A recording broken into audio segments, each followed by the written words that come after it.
Hello everyone, welcome back to the workshop. I put a video out a while back about touring, why you should tour more and basically extolling the virtues of touring on your health generally. And of course recently I've put out a video about my Romanian tour. And one of the questions I've had from a few people is what happened to the CBR929RR that I did the Romanian tour on. Well, this video is about explaining why I ended up buying the CBR and what's happened to it now. So, last year I did a tour to Czech Republic, and I've explained that in my Romanian tour video. And the bike I did that on was a Kawasaki Z900RS Cafe.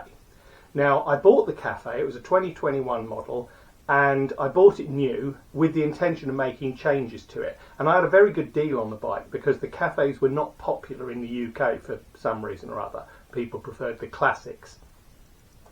So I resprayed it, new suspension, different exhaust, new tyres, I mean you name it, I did it. Put clip-on handlebars on, and it looked beautiful. I mean it was a really lovely bike. It sounded amazing, it went really well, and it was totally reliable. I never in any way felt I could sort of stop the bike and it wouldn't restart or anything like that. I mean, every morning, you know, you'd go to the bike and it would just start up and you'd go off and do whatever you wanted.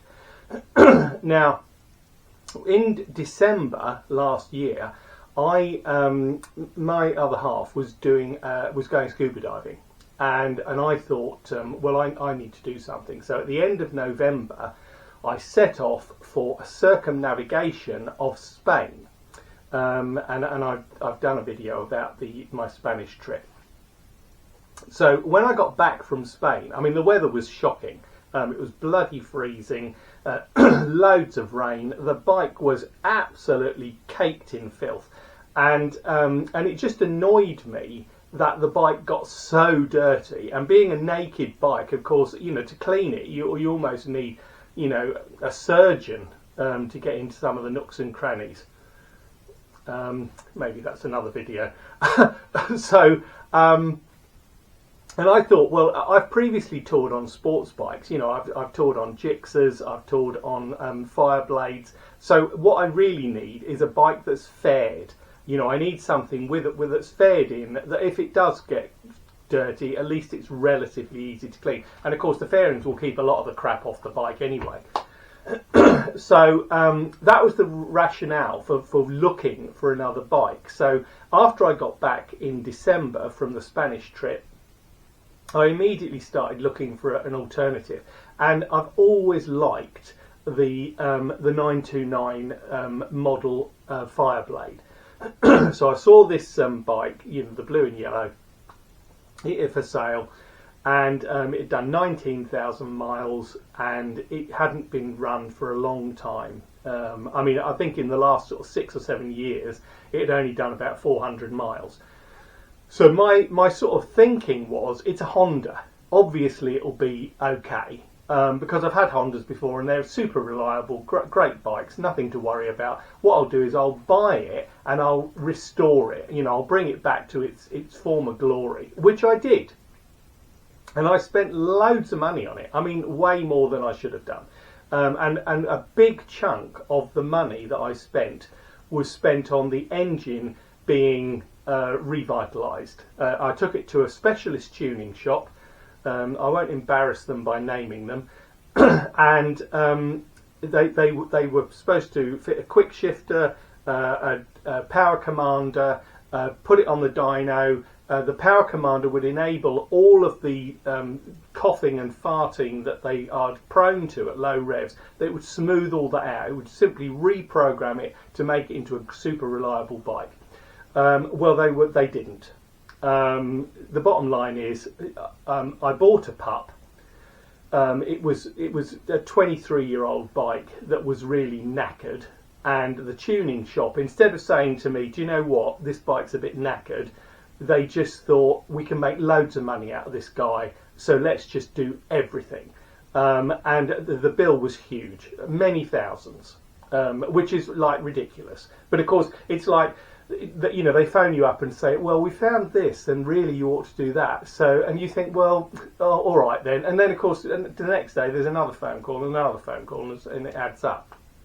Anyway, bottom line was, when I went to my Romanian trip, the bike was still not running properly.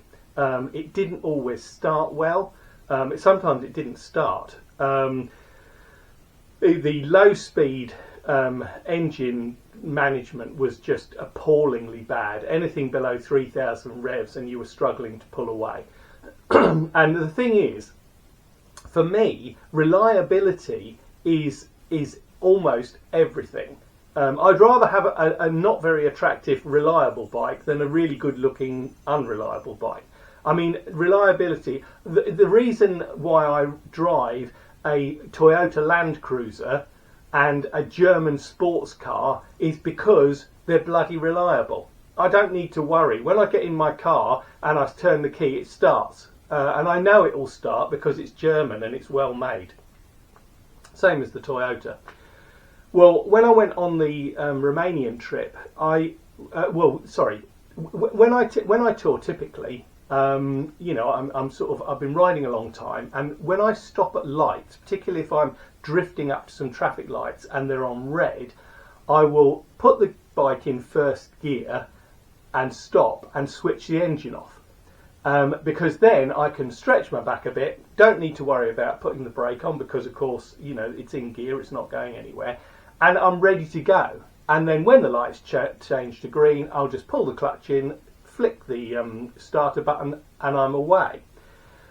On my Romanian trip, I didn't do that once because I thought, jeepers, I do not want to be stuck in the middle of a big city in a foreign country and the bike won't start. So when I got back, I thought it's no good. I can't have a bike that is this unreliable. It's got to go. So then I needed to think about, what do I want to replace it with? Now I looked at blades, I looked at Gixxer thousands. I have a very soft spot for Gixxers, it has to be said.